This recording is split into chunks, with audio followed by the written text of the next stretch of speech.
What's up, guys? Welcome back. Thank you so much for tuning in. This is part two of this is part two of a 1 and 2 video. So if you are here, you're here for my pregnancy and labor journey. So I basically wanted to talk about my labor because people were asking. Now, disclaimer before I get into this, and I just want to really emphasize what I'm going to say right now, so make sure you're listening if you're pregnant. Everyone's pregnancy is absolutely different. Delivery is different, labor is all of that is different. So if somebody tells you that their delivery was terrible, it was hard, that doesn't mean that that's going to happen to you. You know, it might be very simple, it might be a little bit more difficult, it might be a little bit in between. The thing is that you're going to get through it because you're a woman and you're strong, and that's what your body was made to do. So don't worry about it, don't listen, and don't give into too much of what people have to say, because like I said, everybody's story is different. And I wish I knew that, kind of, because I was thinking all right, this is gonna be super easy. And honestly, everything that happened to me, I was like, fuck. I was just like, ouch, ouch, this is horrible, this is horrible.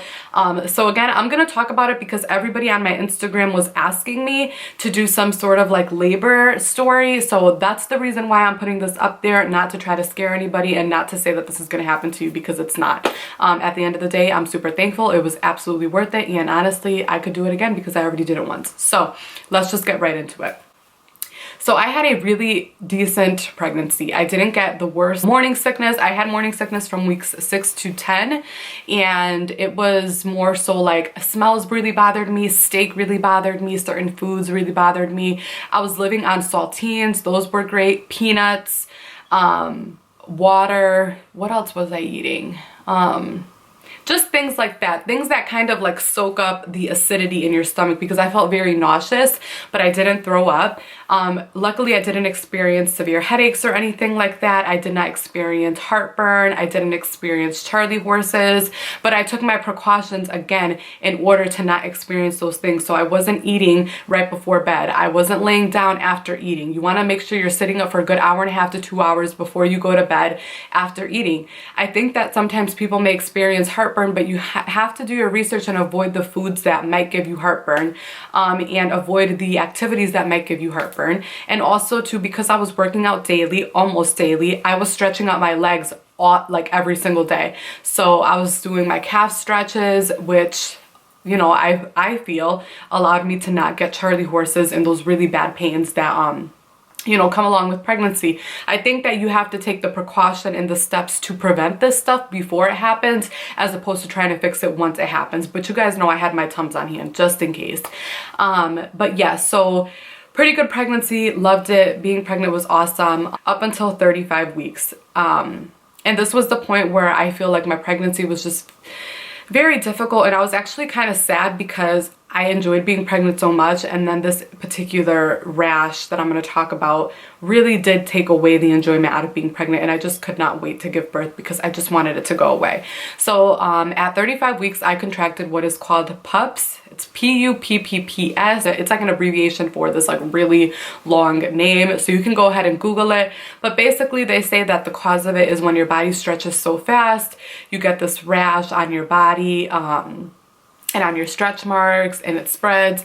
There's a whole thing about it. And you know, I can go ahead and insert some photos of what mine looked like, because mine wasn't as severe as the ones you're gonna see on Google Images, but it was really bad and super duper itchy and pretty much unbearable, to say the least. It was excruciatingly unbearable, but I did find a way to kind of help subside it and to kind of manage the itching, but there really is no cure for it until you give birth, and I'm just gonna be honest. So the doctors prescribed me some allergy medication, and they told me to take Benadryl. That did not work for me at all. That only made me sleepy, which made me more miserable, because at night I would wake up and I was not only itchy, but I was also super tired. So it just was horrible, and it was worse than just being itchy. So I stopped taking those. I will talk quickly about what helped. So for me, this lotion, SARNA anti-itch lotion, this helped me immensely. And I had this rash on my legs, on my arms, and on my stomach, and it was bad. I could not sleep with clothing on. I couldn't be with clothing. I was working at the time, and it was absolutely horrible. I just did not want to have clothing on at all, ever, because it would just irritate it. and I couldn't cover myself with a blanket, so I was practically freezing because I was pregnant in you know, December and in January. You just want to snuggle, and I couldn't even do that. I couldn't snuggle my fiance at all. It was pretty horrible. Yeah, so I was using this, and this really helped. But the way I was using this was, at first I was putting a little bit of this AVEENO. So this is the one that I was using. It's hypoallergenic. And it's the Daily Moisturizing Lotion, fragrance-free, soothing oat. So this is the one that I was using, and I would put this on after I got out of the shower. Nice layer of this, and then I would put a layer of this SARNA lotion. And this kind of like has numbing property to it, so it just helps like, not numbing property, like a menthol property to it, and then it kind of feels like numbing, if that makes sense. So yeah, these two I was using in the middle of the night when my itching would get really bad, and this would probably happen about 3 times a night. So yes, it was annoying because I had to get up 3 times a night to do this, but I was, at this point I was so desperate that I'm like, all right, whatever is gonna help. This Grandpa Tar soap. This is the Grandpa Soap Company Pine Tar Soap. It looks like this. I picked this up at GNC, and GNC is like a vitamin, you know, like protein type of place. I think you could get this on Amazon as well. I just didn't want to wait, so I looked it up on Google, and I was able to get this right on my like local mall. But smells horrible. It smells like dog / sausages / leather. But this really, really, really helped. So what I would do is I would take the soap, and I would take one of these little cloths, this little microfiber cloth, soak it with warm to coldish water, and then I would take the soap and just rub it and create the suds on the towel. And I would just take, for example, if it was on my arm, take this and just go like this for about 5 minutes all over my body, stomach, legs, and my arm. Then I would rinse this. Now it has clean water on it, and I would kind of wipe it, but just very gently.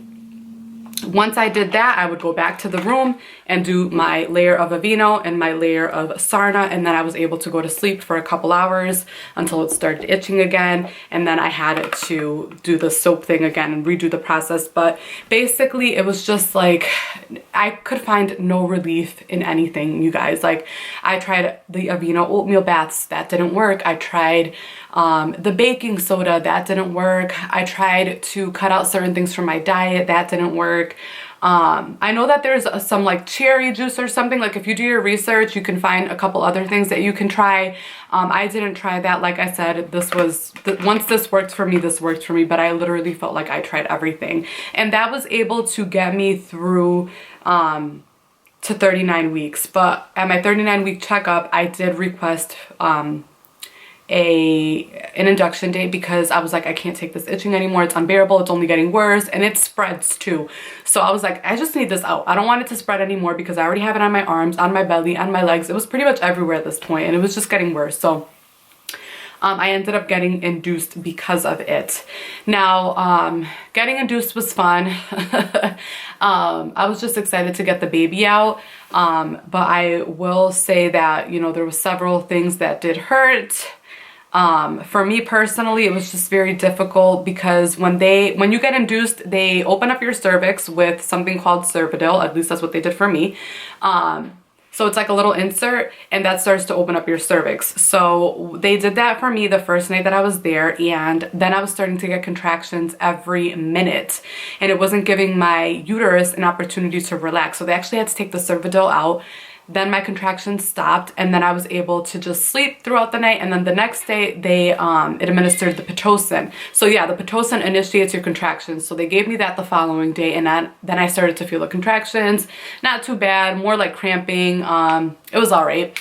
Not too bad, honestly. And then the doctor broke my water. So the doctor comes in, sticks his finger up there, breaks my water. That's when the contractions kicked in. And again, it wasn't like, oh my God, like I'm dying, but it was like, oh damn, these really bother me. And I was starting to get really uncomfortable, and I was like, all right, like these are getting really bad. And I just didn't want to wait for them to get excruciatingly bad, because I'm like, what if it's too late by then and then I can't get the epidural? And I initially went in thinking that I wouldn't want the epidural, but honestly, that's a decision that you have to make when you get there because it's rough. So I ended up getting the epidural. Epidural for me really hurt. Let me just say that if your epidural is hurting as they are administering it, say something, because because I didn't know, but they numb you first, and numbing stings. We all know that. Like whenever you get your teeth, you know, work done on your teeth, they numb you, it stings. If you get stitches, they numb you. That numbing part stings. It's just gonna hurt. You just gotta suck it up. So they did the numbing. I was like, ooh, that burns, whatever. Then they did the actual epidural needle, and it hurt really, really, really bad. And what had happened was that the numbing didn't take. So he had to administer more of the anesthetic into my back. So yeah, once they did that, I didn't feel the epidural. They were able to, you know, finish the process of the epidural. And once I had that epidural, it was smooth sailing from there up until the pushing part. But I was able to just relax, sleep. I was like pain-free. It felt so good, and I was just like this. And then, you know, a few hours after that, I did get to 10 centimeters and it was time to push. I pushed for 2.5 hours. The nurse that I had was very informative, explained everything so great, and I didn't do bad with the pushing. I actually did amazing with the pushing. It was just towards the end, my epidural had kind of worn off, because they give you a button so that you can continue to administer the epidural if you need it, like if you feel like your contractions are still bad. But I didn't continue pressing it. I only pressed it, I think, like twice. And I think you can press it up to 5 times in an hour. But I only pressed it twice because I was like, no, like I think I'm okay, and I don't want to not feel anything and then I can't push. So by the time that I was done with those 2.5 hours, like I could feel some pain. And you know, these were the last and final pushes, and my baby was huge. She was 8 pounds even, a very healthy baby, beautiful baby. So I didn't tear because I did a lot of my Kegels, you know, as I was during my, you know, prenatal period. But I did have to get an episiotomy because she was so big. So an episiotomy is when they actually cut you. So they had to cut me. I didn't tear naturally, which typically happens. Or sometimes people don't tear and you don't get an episiotomy. I ended up getting the episiotomy, and the last final pushes were rough because it literally felt like she was just like ripping through my skin. But literally, like as that pain just intensified, that just gave me like the more strength to just like really push and really get her out. And it literally took, like, from the moment I started to feel that excruciating pain, 4 good pushes and she was out. And I remember in my mind closing my mind, and I know when you give birth the head comes out first, one shoulder and then another shoulder. So literally as I'm in this pain, I was just pushing, and all I could think of was like, just push until you feel 1, 2, 3 pops, and then you're done. The baby just slides right out after that. So that's what I did, and it really gave me the strength to just kind of just push her out and really get her out. So yeah, that was pretty much it. I mean, it was rough, it was long, it was a very long labor. If I could recommend some things for you to get, I highly recommend buying Witch Hazel pads, and I will have them linked down below. These are the ones that they gave me at the hospital. Amazing. They feel so good on like your sore area down there when you give birth. Feels so nice. Larger undies, you're gonna need some like overnight pads, like those big ones. A little squeeze bottle. They gave me one at the hospital and I just took it home, but if they don't for whatever reason, just buy a little squeeze bottle because it helps like when you use the bathroom, especially with the stinging and stuff if you get stitches. So yeah, that was pretty much it. I mean, that was a mouthful. It's truly an experience, and honestly, just take it for what it is, because when that baby gets delivered and you hold that child in your arms, they literally give it to you as soon as he or she comes out. It is just like you forget about everything. And I could literally cry just thinking about it right now because it was just such an amazing experience. I was just so happy and so grateful and so thankful to have delivered a baby, and you know, I was very thankful for my body and what it can do. If you guys have any questions, or if you guys want me to further explain any of these processes, definitely let me know. I thank you guys for watching. I thank you guys for sticking with me through this journey. I know it's been such a long time. I love you guys so much. Don't forget to subscribe if you're not. And I really hope that this video does help some new moms or mothers who are experiencing what I experienced, because it was rough with the PUPPPS rash. And it really did change the whole dynamic of my pregnancy, and I just had to adjust, you know? So yeah, thank you guys so much for watching, and I will see you guys in the next video. Bye.